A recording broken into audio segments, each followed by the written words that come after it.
हवामान बदलाचा फटका सर्वच मानवाला सहन करावा लागतो, परंतु त्यातली त्यात सर्वाधिक फटका म्हणजे शेतकऱ्यांना बसतो. नाशिक जिल्ह्यातील पेठ तालुका हा प्रामुख्याने आदिवासी आणि डोंगराळ भाग आहे.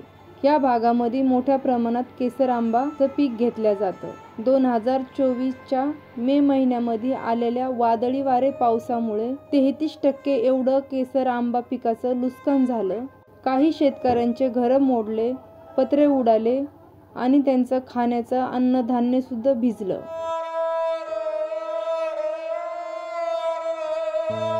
पाचच्या सुमारास 5 वाजल्या सुमारास संध्याकाळी भरपूर वादळी पाऊस झाला आमच्याकडे. हे माझ्या मोठ्या भावाचं घर जनार्दन जयराम पाडवी म्हणून आहेत. त्यांचं पूर्ण पत्रे छप्पर उडवून टाकलं वाऱ्याने, वादळी पावसाने. आणि तसेच माझ्या वडिलांची नावी जयराम साळीराम पाडवी, त्यांची नावी आंब्याची वाडी आहे. जवळपास 2 एकरमध्ये आंब्याची वाडी लावली होती. तर मग पूर्ण आंब्याचे नुकसान झालं. जवळपास थोडेफार आंबे वाचलेले आहेत बा, बाकी नुकसान झालेलं आहे. ते आंबे पिकलेले नाही बा, सध्यापैकी कच्चे आहेत. त्यांचं नुकसान असं की बा आपल्याला त्याचं लोणचंही घातलं तरी आता ते उपयोगात येणार नाही. त्या आंब्याला पूर्णपणे डाग पडून आले. असं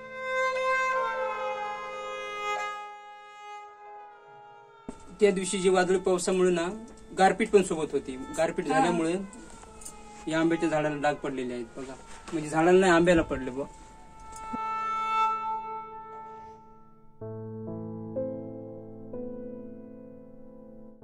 वादळ आली ना, पाऊस आणि वारं गारा, त्याच्यानी ते फेकून दिलं बाहेर. ताडपत्रीवर वाळवलं बा. असं तांदूळ, नागले, उडीद, कुळीद सगळं भिजलं. सगळं याच्यात खूप पाणी होतं ना, भरपूर पाणी जमा झालं. तर ते आम्ही असं पाटीने उपसून बाहेर फेकलं, पण ते आदतच नव्हतं. शिदा पाणी सगळं हे खाली जमिनीवर होता, त्याच्यामुळे ते भिजून गेलं. 50च्या पुढं झालं नुकसान. आंबे धरून परत शिदा भिजला, भात, तांदूळ, नागली भिजून गेले सर्व.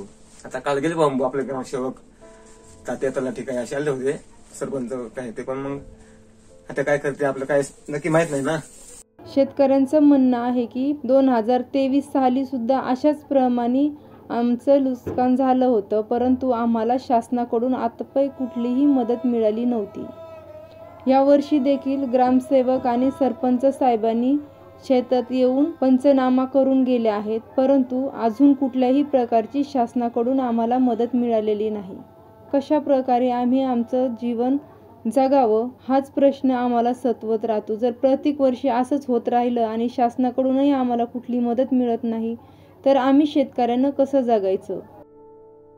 पैसे भेटलं तर चांगलंच आहे. नुकसान भरपाई भेटली चांगला होईल, नाही तर मग काय करणार? या शेतकऱ्याला तातडीनं शासनाकडून मदत मिळावा यासाठी आम्ही ग्रामसेवक साहेब आणि सरपंच आणि गावकरी मिळून कृषी अधिकारी साहेब यांना भेटणार आहोत.